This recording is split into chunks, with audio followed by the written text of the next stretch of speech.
not having much luck with our cheap scrap robot vacuum cleaners. You can see that this video is all about the Kobold VR200, which I think it's got a knackered PCB, but when we put another PCB into the Nito, it didn't fix it either, so I don't actually know anymore what is going on. What I do know is bought two more. In this box is £16 worth of two other, in worse condition, Vorwerk VR200s from the same seller, in fact. And I don't know, my spidey senses are telling me that these are probably scrap as well, but if just one takes a charge, the rest we can rebuild. So let us prepare for disappointment, get this unboxed, plug the charger back in again, and see if we can get something out of all of this scrap.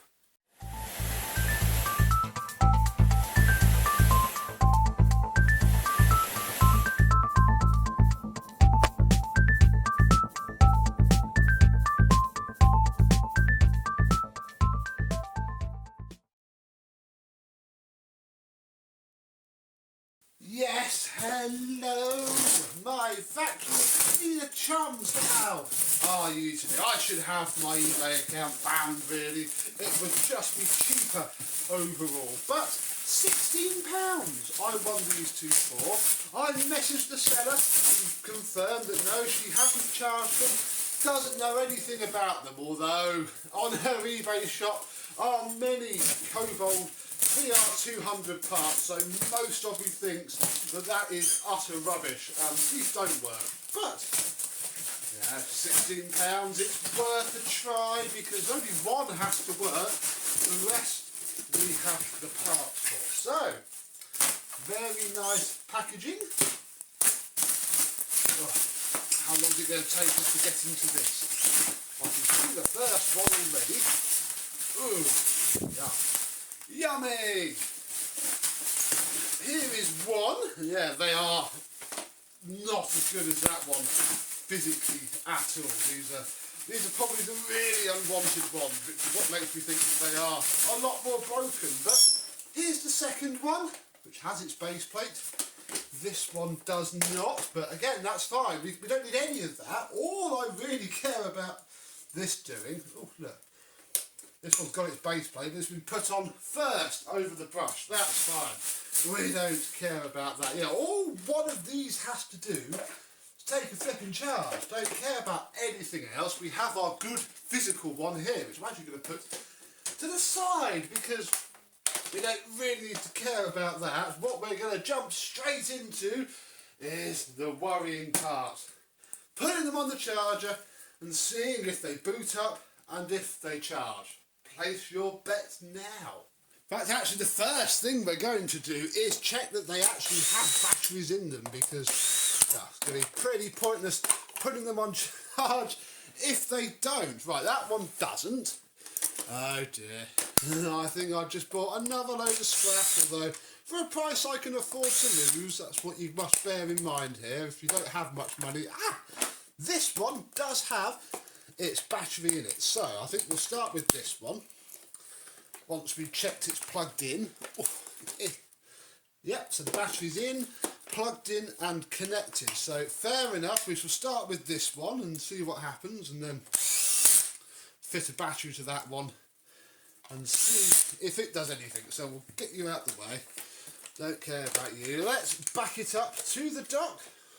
It lights up, fair enough. That's not really the best sign, really, because these things boot up with no working battery anyway, as we discovered. It's probably going to start to complain fantastically about not having a top cover. Are you going to boot up or not? You are. Oh, we have a white screen of death here. That's no good. No.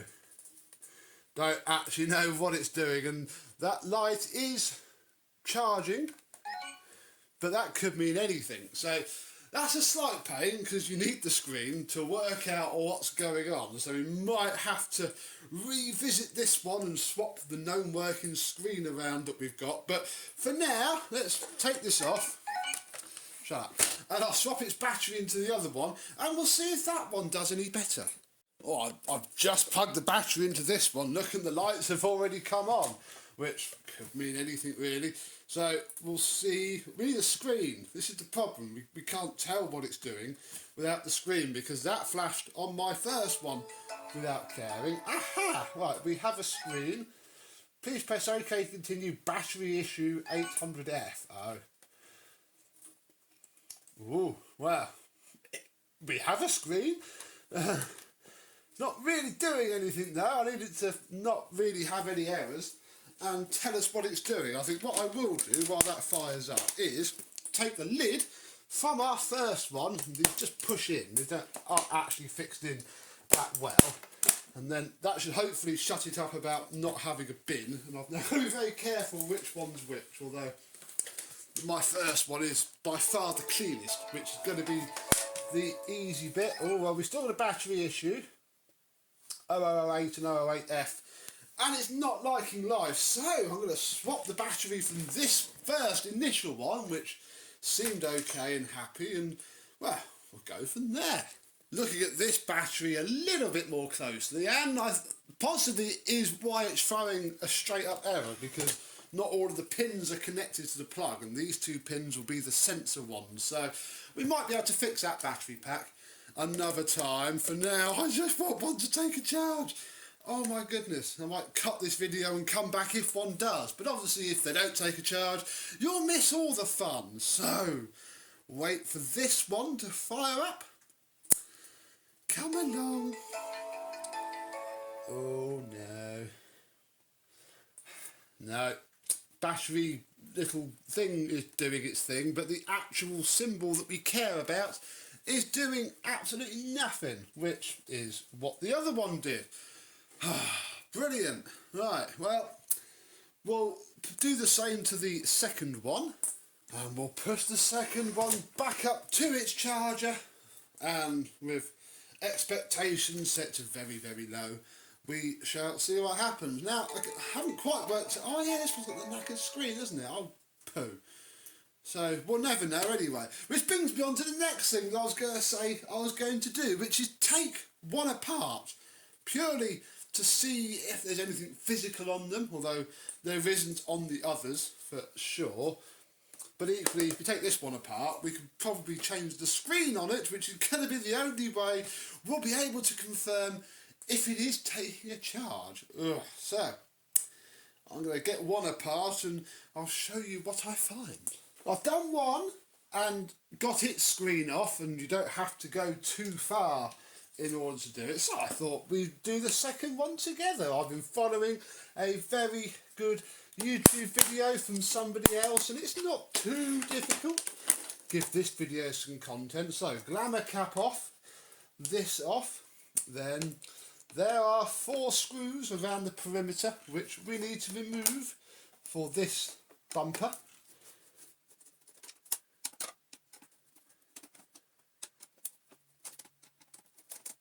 Then with that off and a little screwdriver, this whole top piece here comes away, although you then have to feed the connections, come on, through. So that one there, and well, we're in. Then there's one screw here holding the board in place. We're already seeing our first Neato Robotics logo here, look. Oh, and then that lifts up, this button, this connector comes off, this connector unplugs, and here is our known working screen, which is at least one good thing. So, I started to take all this apart, but you don't really need to, certainly yet, so we'll pop that back in, do that properly in a minute. We don't really need to care phenomenally much, because for now, we just need to plug this screen in, sit it back into place. Oh, he says, struggling to get it to sit back into place. There we go. Push that connector back down, and well, we'll do up the screw. I'll put the battery back in, and we'll see if this one charges when we can see the screen find out what it's doing. I think we can leave it like this. And then we'll see if the screen works. It's a bit lighter now. I think it's pushing itself off of the connectors, but it's okay. Oh. Start buttons. Getting stuck now. I just want to see the screen light. That's all I really want to care about for now. Yay! So we have a screen, but still... Oh. This start button's got stuck where I've sort of half done this up, which is a bit of a pain, so hang on and I shall get it firing up a bit more reliably. Nope, still no charge. 3 out of 3. Oh dear, what a waste of £30 this has all been. But while we're at this stage with this one, I mean they're all broken, I've not actually had one of these down to the main PCB, and although on the Nitos there was nothing apparent or obvious at all, wouldn't hurt, I suppose, to get the board out of one of them and just check there's nothing, you know, properly blown up on it. I'll do that and come back. And voila! One looking okay PCB. Nothing seems to be blown, nothing seems to be bad. Everything seems alright. Now on the Nitos, where are we? It was U4, which apparently causes all the issues. That chip there, which is what tells the board what the battery's doing. I don't have the skills to replace that component. I lack all the parts and skills to do it. But what I do have is a way to perhaps melt the solder, see if we can perhaps reball it, you know, the same thing that kills GPUs and whatnot, because we have 3 of them. There is literally nothing to lose by giving it a go. So I am going to wave my hot gas soldering iron thing over these. I'll get it back together and we'll see what happens, and if it does anything. If it doesn't, this is going to be another pretty abject failure. But hey, we got enough to make a go of it and to cause some destruction without being too much of a problem. Did waving some fire around, controlled fire mind you, do anything? I don't think so, I'll be completely honest, but we'll see if it boots up, which it is, but still no charging symbol on our battery. Oh, what a pain in the bum. Now I guess this battery could be dead, but it's not. I can take the thing off. It stays alive, although knows it's low. So I'll give it the obligatory couple of hours, see if I can get any of these charged and clean up all this mess around here from taking them apart. But no, I don't think this is going to work either. Oh, blimey. As you probably imagined, that couple of days turned into, well, a couple of weeks really, and it's now got to the point where I don't know which one was the original one that we bought and which two were the ones that we started this video with. All I know is that they are just as broken. I mean, I don't even think they've got the batteries in them anymore. One did, but it's not alive now. Broken screens in one of them. They're all just, you know, they're all just here. Another massive pain is this top ring here. This one is broken. I haven't put it back on properly. This one works properly. This must be the one that I haven't taken this one apart yet. So I've got to work out how best to refit those. Nothing's broken. All the parts are there. I've just not worked it out. And yeah, another robotic fail on my channel. Whoops. But hey ho. May have been worth a try, I don't know. I'm still not that much into them, and again they all physically work with the USB in them. I even took a brave pill and plugged old style ThinkPad charger, fits in there and is the same voltage as on the bottom. Nothing, lights up, says it's charging, and it isn't. So each of these has the dreaded chip problem, I imagine, and it's probably another contender to maybe send off. But for now, for this video, I'm going to stop here, end it, and wish you farewell, and to stay tuned for more Vorwerk Tact, which also may help us troubleshoot these as well. Who knows? Until next time, thank you very much for watching. Do not buy an old robot vacuum cleaner that doesn't work right, and I and these. We'll see you soon. Bye bye.